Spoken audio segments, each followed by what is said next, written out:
പന്തലിലേക്ക് CPM പ്രവർത്തകർ ഇരച്ചുകയറിയതിനെ തുടർന്ന് സംഘർഷം.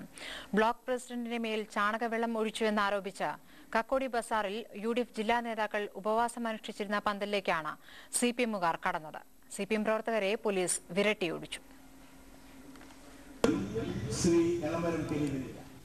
വോട്ടെടുപ്പ് ദിവസം വൈകിട്ടാണ് Chelannur block Congress president U Damodaran നായരുടെ ദേഹത്ത് ചാണകവെള്ളം തളിച്ചുവെന്ന ആക്ഷേപം ഉയർന്നത്.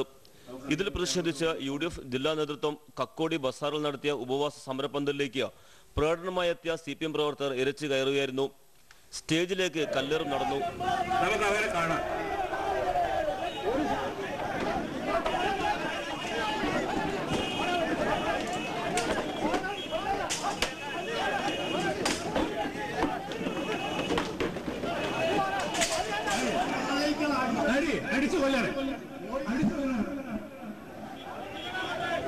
പത്ത് മിനിറ്റോളം സംഘർഷം നീണ്ടുനിന്നു. നിരവധി കോൺഗ്രസ് പ്രവർത്തകർക്ക് പരിക്കേറ്റു. സംഭവ സമയം കുറച്ച് പോലീസുകാർ മാത്രമാണ് ഉണ്ടായത്. സിപിഎം പ്രവർത്തകരെ വിരട്ടിയോടിച്ച ശേഷം സമരം പുനരാരംഭിച്ചു. സിപിഎമ്മിന്റെ ഈ പ്രവർത്തനം മനുഷ്യൻ അധപ്പതിച്ചാൽ മൃഗമാകും, മൃഗം അധപ്പതിച്ചാൽ മാസിസ്റ്റ് ആകും എന്ന് പണ്ട് CH മുദ്രസായി പറഞ്ഞിരുന്നു. അത് ശരിയാണ് എന്ന് തോന്നിപ്പോകുന്ന രൂപത്തിലുള്ള ഒരു പ്രവർത്തനമാണ് ഇന്ന് ഈ കക്കോടിയിൽ അവർ നടത്തിയിട്ടുള്ളത്.